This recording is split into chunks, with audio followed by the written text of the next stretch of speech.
So AI CEOs have quietly disappeared and we need to talk about it.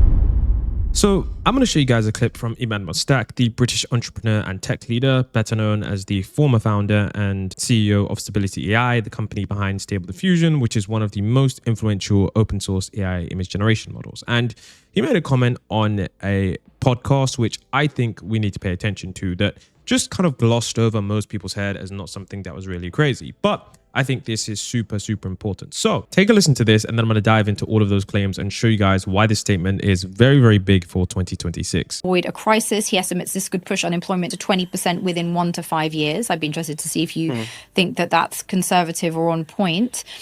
Is this kind of looming disruption why the billionaires are building bunkers? Yes, actually, it's one of the reasons. Generally, it's what they do, but I know a lot of AI CEOs now who've cancelled all public appearances, especially in the wake of Charlie Kirk and things like that. They think that that's going to be the next wave of anti-AI sentiment next year, because next year is the year that AI models go from not being good enough, the dumb member of your team, and again, the people listening to this will be like, yeah, the AI is not good enough. Then overnight, it becomes good enough.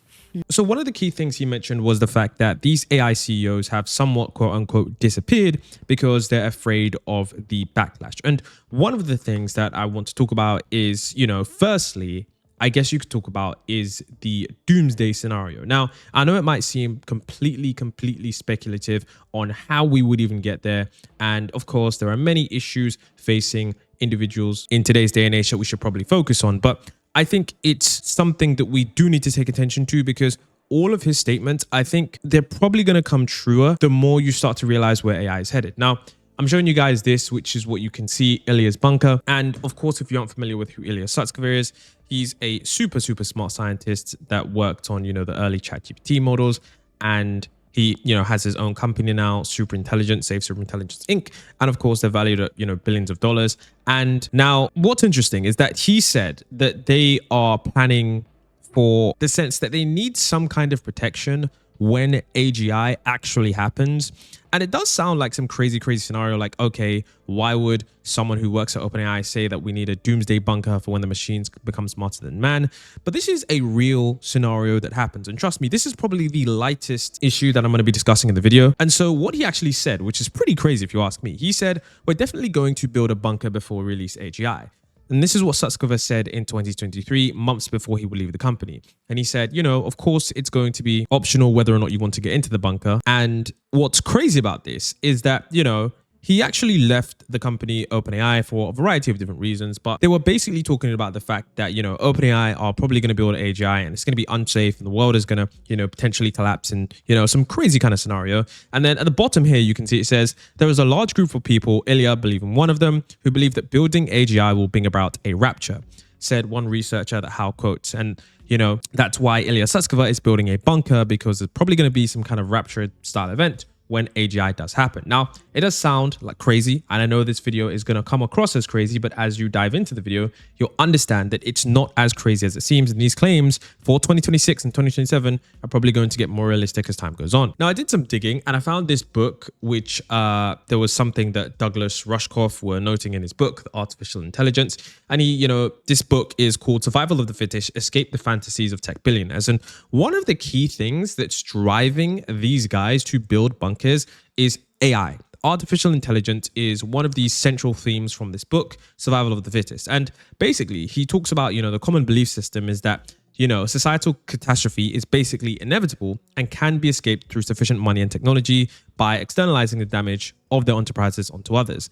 And one of those things is that, they're going to, of course, build bunkers to escape the inevitable collapse when it happens. Now, I'm not fear-mongering when I'm saying this. In an interview, Sam Altman, he was speaking with Theo Von, and they were actually talking about the fact that, like society could eventually collapse. And they were talking about, bunkers and stuff like that. And Sam Altman, if you aren't familiar, he's actually been a doomsday prepper for quite some time. And he talks about the fact that I have underground concrete, heavy reinforcement basements, but I don't have something that I would call a bunker. And, of course, Yvonne said that is basically a bunker dude. So, they were just talking about this and kind of joking about it. But I think it, should be noted that all of these billionaire CEOs are building safe havens away from the eventual release of AGI. Mark Zuckerberg is also building, work on his Kulau ranch, his sprawling 1,400-acre compound in the Hawaiian state of Kauai as far back as 2014. And once again, this is some bunker. Now, I think it's important to know that this bunker kind of thing is, something that's way, way down the line. But what I should, talk about in this video, and I think, why AI CEOs probably won't be as public as they were in the past, is that AI backlash is getting to a critical point. And I don't think people understand just how bad it has gotten. And I do not think that AI CEOs will continue to be as public as they are in probably 2027, 2028, maybe even towards the tail end of 2026. And this is why Emad Mostak is basically saying that AI is reaching that tipping point, and this is why AI CEOs are disappearing. So I think what this shows as well, and we don't even have to talk about just Charlie Kirk. There's of course other individuals who have been killed, other billionaires and CEOs who have been killed by individuals from the public. I'm not going to dive into it too much. I don't want the video to get demonetized, but I started to notice a trend. So I went on Twitter and I kind of looked around because I wanted to see exactly what was going on. And it was worse than I thought. Like, AI backlash is getting so bad that I don't want to say that, someone's going to try and harm an, public CEO, but I wouldn't be surprised if it's happened. And I'm not calling for this. Of course, violence is never the answer in my genuine opinion. I think things can be solved through discourse, but look at how bad it has gotten and how bad the public outrage is anytime something AI generated comes up on the feed. I've never seen anything like this. And at first it was, maybe 1 or 2 tweets here and there. But now there is a common consensus, and this is among normal people outside of the AI bubble. So if you're watching this channel, you're not likely to be exposed to the AI hate as much because you're in the AI bubble. You talk to people who use AI on a daily basis. I talk to people who use AI on a daily basis, but people outside of it genuinely hate AI. And this is a wake-up call when speaking to people who aren't as deep in AI as I am. So you can see tweets here. If you just type in FAI, you can see someone saying FAI. Someone said FAI, and I can't state this enough. AI in any creative field, go F yourself. F Google for pushing this too. F Meta, F this, enough is enough. And, this just goes on and on. And then, of course, you can see, individuals, humans are piggybacking on this, of course, AI hate wave. You can see that Culture Crave said that this film was willfully made for humans, by humans, screw AI. And of course, people are going to now embrace that. Of course, you can see here is that why is everything AI? Why are adverts now AI? Why do people find AI videos funny? F off, it looks horrible. Someone else said, you know what? F AI, it's greatly raising the cost of electricity. It's tripling the RAM prices, which will now only go higher. It is blowing through the fresh water supply for cooling. The temporary power plants for some of these data centers have built insane amounts of pollution and destroy the local air quality. It is being forced everywhere, costing people jobs, even when it doesn't work. It is straight up trash or makes any sense. We the people are always getting screwed over so the rich can get richer. Like, this is something that just goes on and on and on and on. These things have tons and tons and tons and tons of likes and retweets. I mean, there was even, an AI campaign where someone was trying to promote the AI pendant. And then someone said, pure unadulterated evil, screw this guy, And then, of course, you have here, AI backlash. I'm one of the people that worked on this ad, and this is sarcasm, by the way. So McDonald's, a few days ago, they released an ad that was an AI generated Christmas ad, and the studio behind it was saying that they hardly slept and they used AI to refine the prompts and shots. And people were saying, the prompts that my team actually used were make it funny, make it epic, and make it funnier. And they're basically taking the mickey that basically just taking extreme sarcasm to the point that AI doesn't nearly take as much time and effort as it would to do a human production. And I mean, I found so many different tweets of people saying, I just want it to go away. I was saying, I hate it. And there are, a lot that I can't find that have millions and millions of tweets. But I think it's getting to a point now where what happens when people hate AI so much that, there is just a public outrage and discourse? What is going to happen to society at the point where society fractures? I do think that billionaires will probably leave the public eye. And I do think that they're probably going to have to change their relationship with AI because it's simply going too far. And I do think that the next phase is going to get worse. And this is the point of the video where I'm showing you guys, this is why things are going to get worse. And this is the AI job section. So we got a tweet from Unusual Wells that says AI and automation could eliminate nearly 100 million jobs in the US over the next decade per the Senate reports. Now, I did some research again. I was looking at a Goldman Sachs report, and it talks about how employment is contracting in some sectors where anecdote suggests that AI is substituting for labor. So what we have here is we have, I guess you could, some of this is white collar work, some of this is, entry level jobs, depending on what you call it. But a lot of these, jobs, and I think a lot of these careers and opportunities were good opportunities for individuals to bootstrap themselves and, push themselves up, social mobility, all that kind of stuff, which is, of course, good for the morale and individuals of the economy. But we can see that many of these,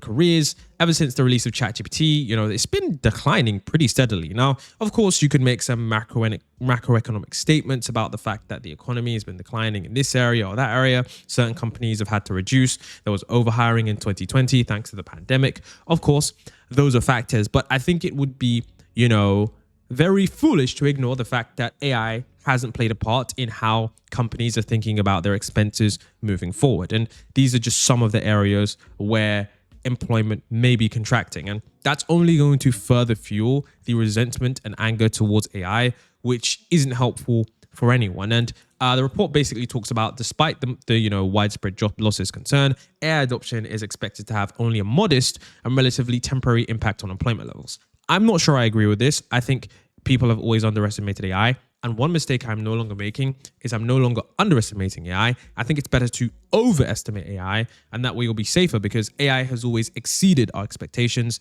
in recent history. Now, Iman Mostak, he dives into this a little bit more, and he talks about the fact that it's probably going to get worse before it gets better. Every single company in the world that's a knowledge company is going to be asking the same question in a year from now. Do I need that human? And all the liabilities that come with them. When I can hire an AI at pennies that never complains, that gets the work done at a better level than the human. And I can't tell it's not a human on the other side of the screen. And for me, that's a recipe for massive unrest like we've never seen before, because how do you ban that as a government? Should you be banning that as a government? Governments are in a race where they're trying to embrace this technology right now. But the new jobs of the future, if there are new jobs, aren't going to come at that time. Capital itself will disappear. Like, what's the value of a media franchise? It's its network effects and other things like that, when you can create brand new franchises almost on the fly in a year or two. What's the value of a New York taxi medallion when you have Teslas auto driving for a few dollars, And this is why quite bullish blockchain. But at the same time, like, you got this cognitive surplus coming, and I can't see how that's not going to be massively disruptive. And here we have the Anthropic CEO, who's actually been pretty open and honest about the coming changes in society. Take a listen. We have a choice here. I'm not saying we're fated for the bad outcomes, but if we don't handle this well, I am worried that fast growth could be coupled with job displacement for a lot of people, that you could get a much bigger pie, but also that pie could be concentrated more in a smaller number of people, and there could be some people who don't get any. That is my concern. And specifically, if we look at jobs like, as you said, entry-level white-collar work. I think of people who work at law firms, like first-year associates. There's a lot of document review. It's very repetitive, but every example is different. That's something that AI is quite good at. If you think of, first year at, entry-level work at a consulting company, the typical entry-level white-collar work, right? If you think of a lot of kind of entry-level administrative work, right? People who coordinate things, who schedule things, who organize things, who take notes. If you think of entry-level work at a finance company, right? Doing routine analysis of financial documents, right? These are kind of the workhorses of entry-level white-collar labor. And yet they're things that AI is already pretty good at, and AI is rapidly getting better at. And so when you realize that you've got AI job loss, which is probably going to happen within the next 3 to 5 years on a scale that most people haven't seen yet, we have the fact that people already hate AI because it is, doing a lot of stuff that humans are meant to be doing already. It's, ruining the internet in certain areas and just a variety of different things that I won't need to get into. And you have this societal unrest, and you've got a lot of people who are clearly angry. I think I wouldn't be surprised if many of these AI CEOs start to disappear out of the public eye, because that hate and that sentiment is going to flow somewhere, And honestly, I'm pretty concerned about where society is heading if we don't manage this transition very effectively. I think AI can be a tool for good. I think it can be something that, truly uplifts society. But right now, we're in this fractured state where it's not really being managed well. It's not being, looked into in terms of all the potential unknowns and the effects. I think we do need organizations that can sort of ensure the transition becomes super smooth. And governments are usually pretty slow. So I'm hoping that someone out there decides to, okay, AI is good, but we need to make it great. We can't just have the effects just propagate throughout the economy and society without reining it in. I mean, you've already seen what social media has done to people's mental health and other unintended consequences. AI is going to be far bigger, and we need to just, catch it early. So let me know what you guys think. I just thought that this was something that was interesting and something that I was seeing, and I'd love to know your thoughts.